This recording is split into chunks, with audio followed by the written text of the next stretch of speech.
하나님의 말씀은 요한일서 3장 18절입니다. 요한일서 3장 18절 신약성경 391면 요한일서 3장 18절에서 20절까지만 봉독해 드리겠습니다. 자녀들아, 우리가 말과 혀로만 사랑하지 말고 행함과 진실함으로 하자. 이로써 우리가 진리에 속한 줄을 알고 또 우리 마음을 주 앞에서 굳세게 하리니, 이는 우리 마음이 혹 우리를 책망할 일이 있어도 하나님은 우리 마음보다 크시고 모든 것을 아시기 때문이라. 아멘.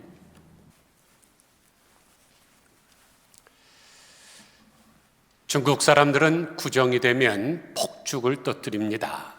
왜냐하면 그 소리에 놀라서 귀신들이 떠나가기를 바라죠. 그러나 그거 같이 어리석은 일이 없습니다.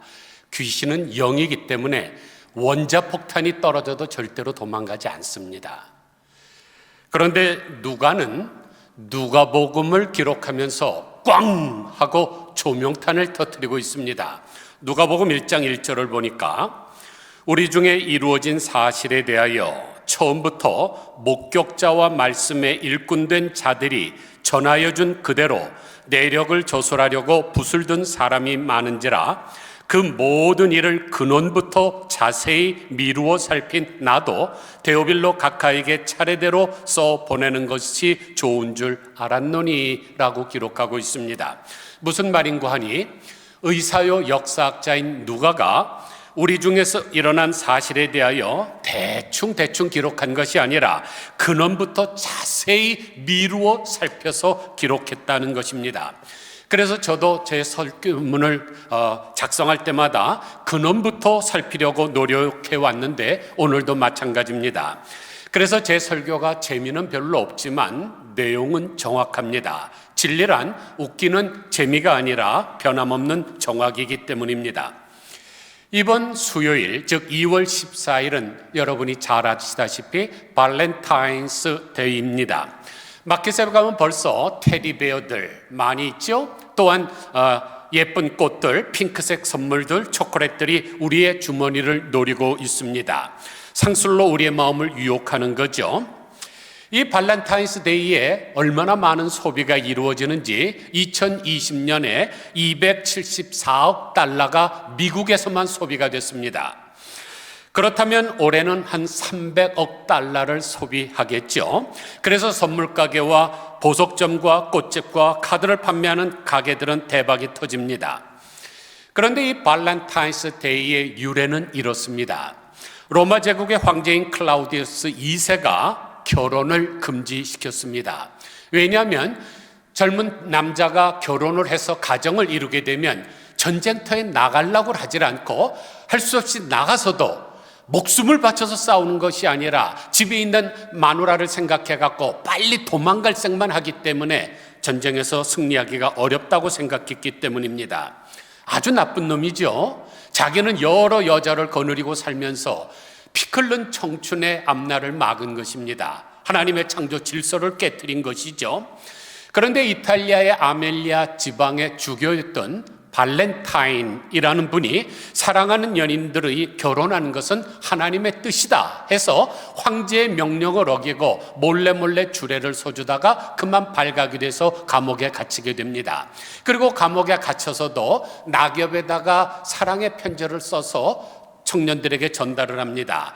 그 편지 말미에는 당신의 사랑의 열매를 염원하는 발렌타인으로부터 라고 서명을 했는데, 황제의 명령을 어겼다는 죄목으로 주후 269년 바로 2월 14일 날 참수형을 당했습니다. 그런데 카톨릭 교회에서는 성 발렌타인의 순교를 기념하기 위해서 그날을 경축일로 정했죠. 이날을 기념해서 후대 사람들은 발렌타인스 데이라고 정했고, 14세기부터는 영국에서 발렌타인 데이가 사랑과 연관되기 시작했고, 15세기부터는 유럽의 귀족들이 이날을 맞이해서 시를 써서 사랑하는 사람에게 전달하기 시작을 했습니다. 그런데 시를 잘 쓸 줄 모르는 사람들이 있죠. 그래갖고 19세기 산업혁명을 통해서 카드를 대량으로 생산하면서부터 거기다가 써있는 그 카드를 보내기 시작한 것입니다. 그러다가 1960년 일본의 모리나가 제과점에서 여성들에게 초콜릿을 이용해서 사랑을 고백하라는 캠페인을 벌이면서 여자가 자신이 좋아하는 남자에게 초콜릿을 주면서 사랑을 고백하는 날로 그 의미가 변질되기 시작을 했습니다. 그러니까 순수했던 발렌타인의 그 사랑의 의미가 퇴색되게 되었고 상술에 의해서 변질되게 된 것입니다. 그래서 제가 오늘 설교 제목을 진정한 사랑인가 얄팍한 상술인가로 정한 것입니다. 우리가 사랑하는 사람을 위해서 뭔가 한다는 것은 정말로 아름다운 일이고 삶의 원동력이 되는 것은 틀림없는 사실입니다. 가수 조영남 씨가 부른 노래 가운데 난 사랑 없인 못 살아요 라는 노래가 있는데 정말로 사랑 없이 살 수 없는 것이 우리 인생이죠. 그런데 그런 사랑을 전하면서 선물도 겸해서 전하는 것 금상첨화입니다. 그러나 주객이 전도되어서 사랑의 척도가 물건으로 결정이 된다면 우리는 세상에서 가장 아름다운 가치인 이 사랑을 잃어버리고 마는 것입니다. 이것은 마치 결혼식에서 하객들의 식사를 생각해서 결혼식을 대충 빨리 끝내고 식사를 대접하는 일과 마찬가지입니다. 결혼식을 하는 이유가 뭔가요? 젊은 사람의 앞날을 위해서 축복하며 그들에게 격려하고 잘 사랑하며 살도록 권면하기 위한 것이지 식사를 대접하기 위한 것이 아닙니다. 그래서 식사는 부산물이지 주산물이 아닙니다. 그런데 어떤 사람은 이 메인 코스를 무시하고 자기의 부를 자랑하기 위해서 산의 진미를 대접을 합니다. 발렌타인데이의 의도도 사랑하는 사람들과의 관계를 이어주고 사랑하는 사람에게 자기의 마음을 전달하는 기회를 삼고 희망을 주는 것으로 시작되었는데 이제는 장사꾼의 상술에 변질되어 가고 있습니다. 물론 때로 우리가 마음을 전하면서 또한 선물도 전할 수 있습니다. 그러나 방법이지 그것이 메인 코스가 될 수도 없고 되어서도 안 됩니다. 여러분 가만히 한번 생각해 보세요. 발렌타인스 데이 되면 식당에 예약하기가 힘듭니다. 술병이 난무합니다. 호텔도 더불어서 대목을 받죠. 그래갖고 선물을 주면서 쪽쪽 뽀뽀를 하고 I love you를 연발을 하지만 몇 주 되지도 않아서 헤어진다면 무슨 의미가 있겠습니까? 도리어 선물이 없어도 영원토록 변하지 않는 마음으로 사는 것이 더 중요하지 않겠습니까? 우리는 지금 물질 만능주의라고 하는 심각한 전염병에 살고 있습니다. 그런데 이 물질 만능주의는 그 어떤 병균보다도 더 심각하게 사람들을 황폐화시키고 있습니다. 성공의 기준도 삶의 목표도 심지어 사랑도 물질이 더 우선순위가 되는 타락한 인생을 만들기 때문입니다. 물론 우리가 살아가면서 재물이 필요합니다. 이것을 절대로 부정하는 것은 아닙니다. 그러나 사람은 재물만 가지고는 살아가지 못하는 존재라는 것을 알아야 됩니다. 정의란 무엇인가? 라는 불멸의 작품을 쓴 하버드 대학교의 마이클 샌들 교수가 15년 동안 연구해서 쓴 책이 바로 돈으로 살 수 없는 것들이라는 책입니다. 한번 들어보십시오.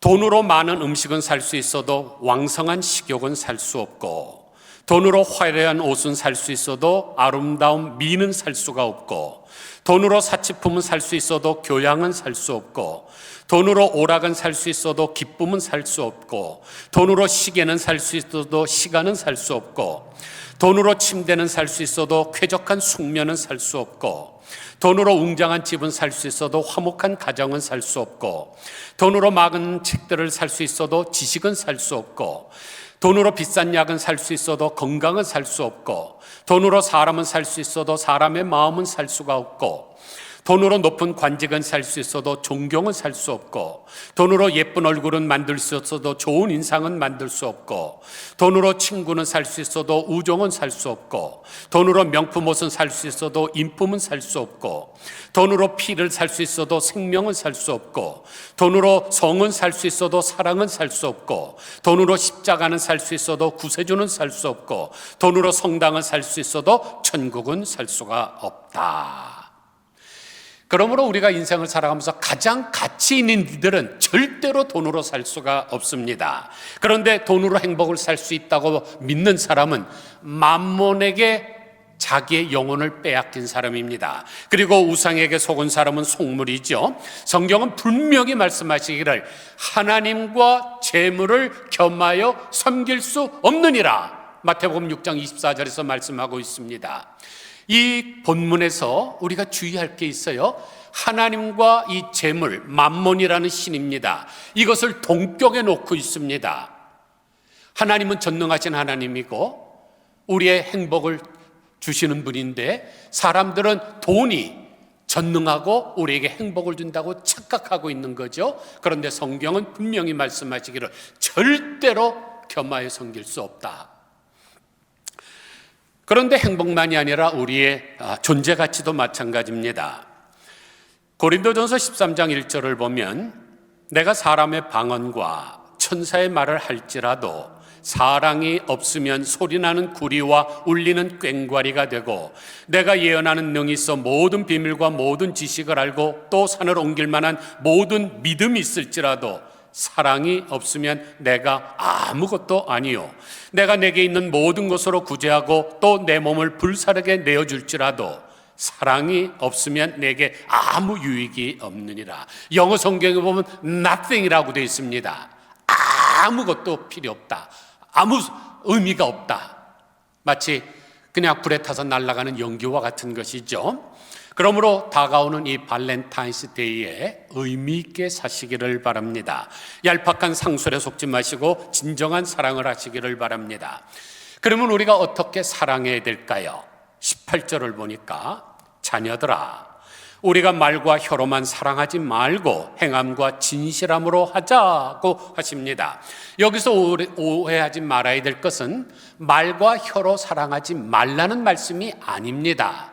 우리는 당연히 말과 혀로 사랑을 해야 됩니다. 그런데 유교 신자들처럼 감정을 마음에만 묻어놓고 사는 사람들이 있죠. 특별히 대한민국의 남성과 비슷한 사람들입니다. 그러나 아무리 가슴 안에 사랑을 한다 해도 표현하지 않으면 상대방은 모릅니다. 그래서 울리지 않은 종은 종이 아니고 불려지지 않은 노래는 노래가 아니며 표현하지 않은 사랑은 사랑이 아니다라는 말이 있습니다. 단지 말과 혀로만 사랑하지 말라는 것이죠. 왜냐하면 진정한 사랑은 구체적인 행동을 수반하기 때문입니다. 그래서 사랑은 명사가 아니라 동사입니다. 사랑은 막연한 개념이 아니라 역동적으로 움직이는 에너지이기 때문입니다. 그러면 왜 우리가 행함과 진실함으로 사랑해야 될까요? 왜냐하면 첫째로 우리를 사랑하신 하나님의 명령이기 때문입니다. 오늘 본문 바로 앞인 16절을 보면 하나님이 우리를 위하여 목숨을 버리셨으니 우리가 이로써 사랑을 알고 우리도 형제들을 위하여 목숨을 버리는 것이 마땅하니라.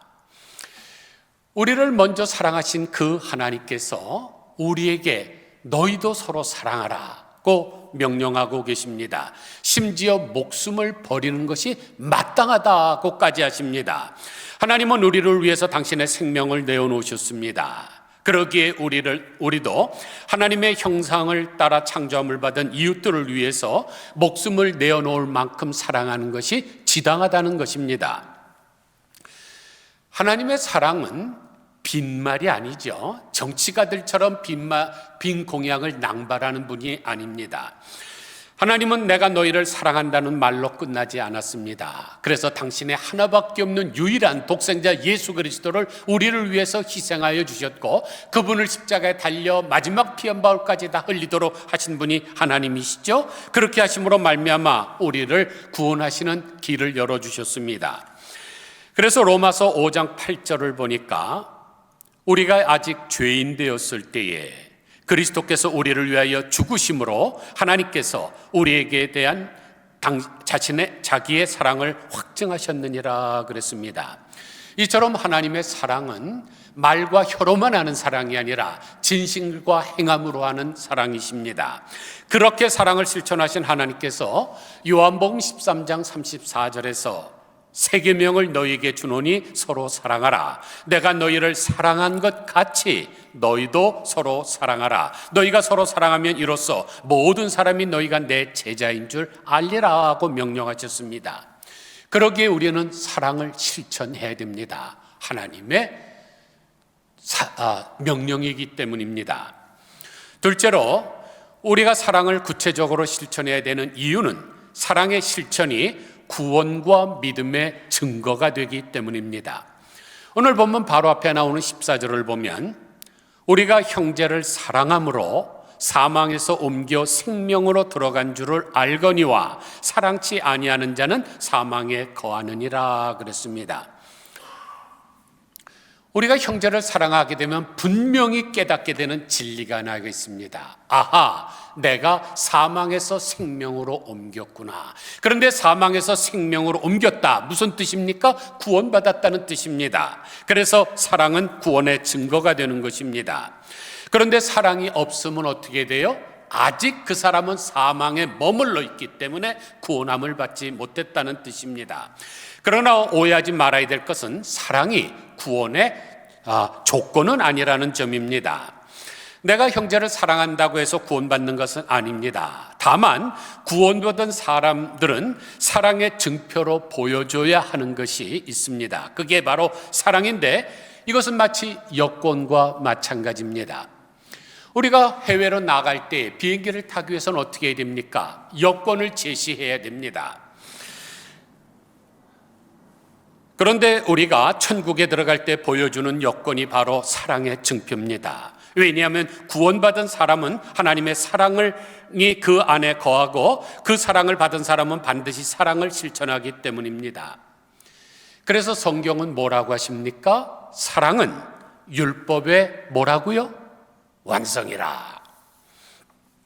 또 19절에 보면 이로써 우리가 진리에 속한 줄을 알고 또 우리 마음을 주 앞에서 굳세게 한다 그랬습니다. 우리가 사랑을 베풀 때 내가 지금 진리 안에 굳세게 서 있구나 하는 것을 깨닫게 됩니다. 그래서 21절을 보면 하나님 앞에서 담대함을 얻게 된다 그랬습니다. 우리가 하나님을 생각하면 항상 두렵죠.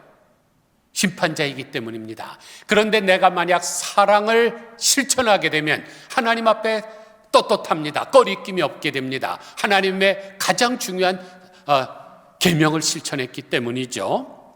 믿음의 증거도 마찬가지입니다.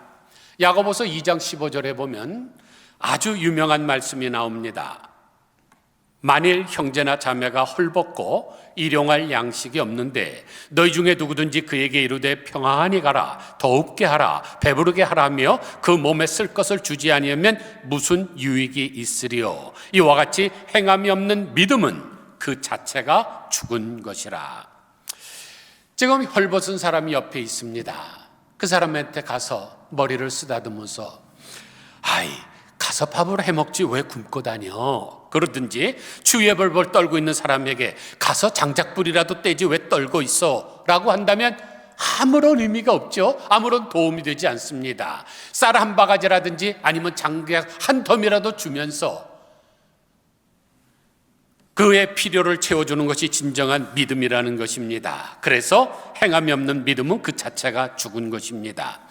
그러므로 사랑의 실천은 구원과 믿음의 증거가 됩니다. 사랑하는 성도 여러분, 여러분들은 생명력 있는 그리스도인이십니까? 생명은 항상 다른 사람을 살립니다. 그러므로 사랑을 실천하시기 바랍니다. 여러분은 지금 확실한 믿음이 있으십니까? 그렇다면 당장 사랑을 구체적으로 행하시기 바랍니다. 셋째로 우리가 사랑해야 되는 이유는 사랑의 실천은 하나님께서 가장 기뻐하시는 일이기 때문입니다. 여러분이 무엇을 볼 때 항상 부모의 입장으로 한번 생각해 보시기 바랍니다. 지금 여러분에게 10자녀가 있어요. 저희 할머니가 9명이었는데 10명이라고 생각을 해보세요. 그런데 막내로 태어난 애가 조금 모자른지 공부도 잘 못합니다. 또 사업도 실패해서 생활이 어렵습니다. 그때 9명의 자녀들이 나 몰라라 하는 것보다 그들이 모여서 야, 우리 막내가 지금 어려우니 우리가 실습실반에서 도와주자 그러면서 장남은 생활비를 대주고 차남은 막내 자녀들의 학비를 대주고 장녀는 또 쌀을 갖다 주고 이래 보세요. 부모가 눈물을 뚝뚝 흘리면서 야, 고맙다, 너희들 정말로 착하구나, 훌륭하구나, 하나님이 너에게 복 주시기를 원하노라고 복을 안 빌겠습니까? 그러면 우리의 영적 아버지가 누구신가요? 바로 하나님이시죠. 우리 모든 사람들은 다 하나님의 자녀들입니다. 다만 우리는 집 안에 있는 자녀고 불신자들은 집 밖에 있는 자녀들입니다. 그런데 집 안에 있는 자녀들보다 집 밖에 있는 자녀들이 더 불쌍할 수 있습니다. 그래서 하나님께서는 피를 나눈 형제들만 사랑하라고 말씀하시지 않습니다. 신명기 14장 29절을 보면 너희 중에 분깃이나 기업이 없는 레위인과 내 성에 거류하는 객과 및 고아와 과부들이 와서 먹고 배부르게 하라. 그리하면 내 하나님 여호와께서 내 손으로 하는 범사에 내게 복을 주시리라 그럽니다. 그러므로 우리가 사랑을 베풀어야 되는 대상은 우리 주변에 있는 모든 사람들입니다. 내 성에 거주하는 모든 사람입니다. 여러분이 보셨나 모르지만은 엉겅퀴 꽃이라는 영화가 있죠. 아이언 위드라는 영화에 주인공 잭 니콜슨과 메릴 스트립이 길을 가다가 술에 취해 쓰러진 에스키모 늙은 여자를 발견하게 됩니다. 두 사람은 이 여인에 대해서 이야기를 나누게 되죠. 남자 주인공이 묻습니다. 이 여자 술에 취했나? 아니면 불황자인가? 그러자 스트립이 대답합니다. 불황자예요. 평생 그렇게 살았죠. 니콜슨이 다시 묻습니다. 그전에는? 스트립이 말합니다. 알라스카 창녀였어요. 니콜슨이 고개를 가웃거리면서 묻습니다. 에이, 평생 창녀는 아니었겠지. 그렇다면 그전에는? 스트립이 당연하듯이 말했습니다. 어느 부모의 어린 아이였겠지요. 그러자 니콜슨이 말합니다. 그럼 됐어. 불황자도 아니고 창녀도 아니고 누구의 어린아이였다면 우리가 집으로 데려갑시다. 그래서 눈밭에 널브러진 여인을 데리고 집으로 갑니다.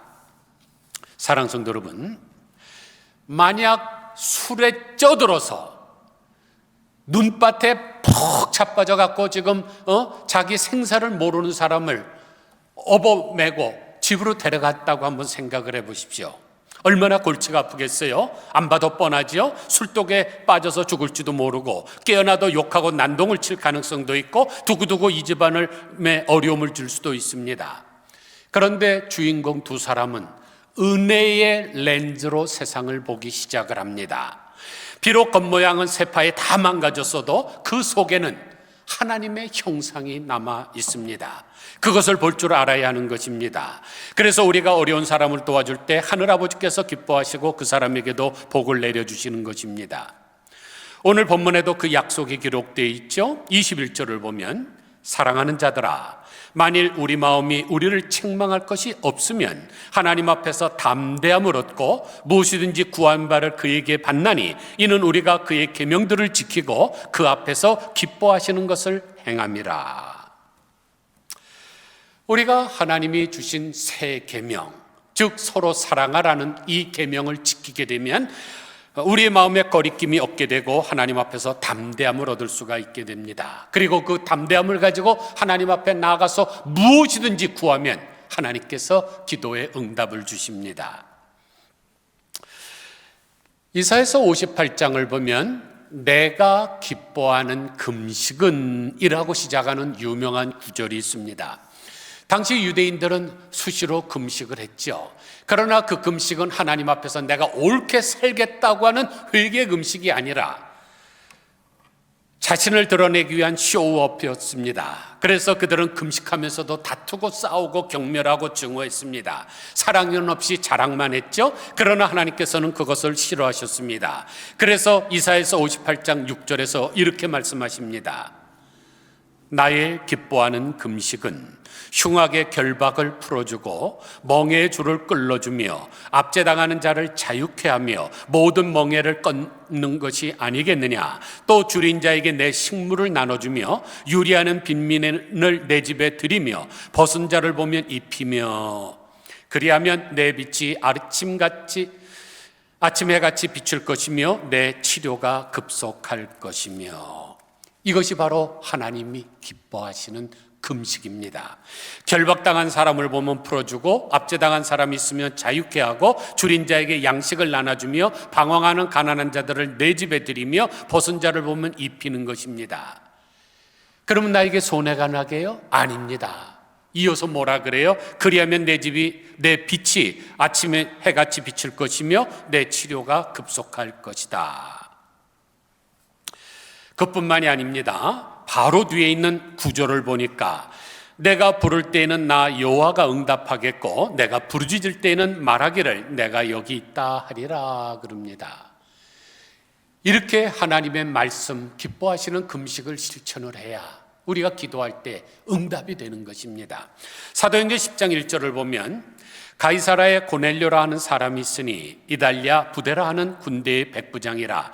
그가 경건하여 온 지방과 더불어 하나님을 경외하며 백성을 많이 구제하고 하나님께 항상 기도하더니 천사가 이르되 내 기도와 구제가 하나님 앞에 상달되어 기억하신 바가 되었다 그랬습니다. 그 기도와 구제가 하나님 앞에 상달되었다 무슨 말이에요? 하나님이 그 기도와 구제를 받으셨다는 거죠. 그래서 고넬료의 가정이 구원함을 받게 됩니다. 그뿐만이 아닙니다. 우리가 사랑을 베풀게 되면 하나님께서는 더 큰 것으로 우리에게 갚아주십니다. 누가복음 6장 38절을 보니까 주라 그리하면 너희에게 줄 것이니 곧 후히 되어 누르고 흔들어 넘치도록 하여 너희에게 안겨주리라고 하십니다. 우리가 다른 사람에게 사랑을 베풀 때 하나님은 더 많은 것으로 넘치도록 하여 채워주십니다. 그래서 신명기 15장 10절에서는 구제할 때는 아끼는 마음을 품지 말 것이니라. 이로 인하여 내 하나님 여호와께서 내 범사와 내 손으로 하는 바에 내게 복을 주시리라 그랬습니다. 아무쪼록 구정을 맞이해서 새로운 해를 시작하면서 말과 혀로만 사랑하지 말고 진실함과 행함으로 사랑하심으로써 하나님의 명령을 수행하고 구원과 믿음의 증표를 얻고 하나님을 기쁘시게 하는 우리 모두가 다 되시기를 주님의 이름으로 간절히 축원드립니다. 기도하겠습니다.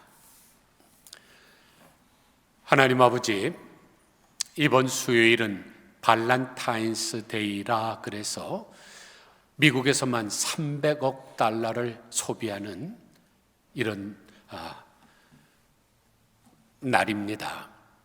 원래는 발렌타인이라고 하는 주교가 황제의 명령을 어기면서까지 하나님의 창조 질서를 이루기 위해서 젊은 사람들의 결혼을 주례해주고 또 떨어진 낙엽에다 사랑의 문구를 써서 전달했는데 이것이 얄팍한 상술에 변질되기 시작을 해갖고 지금은 초콜릿, 테디베어 이런 것으로 전달하고 있습니다. 사랑하는 마음을 선물과 함께 전달하는 것이 문제가 아니라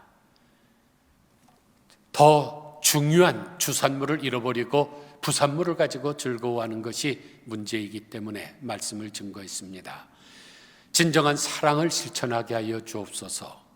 말과 혀로만 하지 말게 하시고 진실함과 행함으로 하게 하여 주시기를 간절히 소원합니다. 주님께서 진실함과 행함으로 먼저 당신의 독생 성자까지 우리를 위해서 희생시켜 주시고 내가 너희를 사랑한 것 같이 너희를 사랑하라고 세 계명을 주셨는데 이 세 계명은 실천하지 않으면서 선물만 받으려고 한다면 뭔가 잘못됐습니다. 하나님, 근원부터 미루어 살펴서 항상 바른 진리 안에 거할 수 있는 우리 모두들 되게 하여 주시고 우리가 깨달은 말씀 삶 속에서 바르게 실천할 수 있도록 도와주시기를 간절히 소원합니다. 사랑하는 것은 하나님의 명령을 수행하는 것이고 구원과 믿음의 증거를 얻는 것이고 하나님을 기쁘시게 하는 것인데, 이번 기회에 우리가 하나님을 더욱 영화롭게 하는 복된 절기가 되게 하여 주옵소서. 예수 그리스도의 거룩하신 이름으로 기도드리옵나이다. 아멘.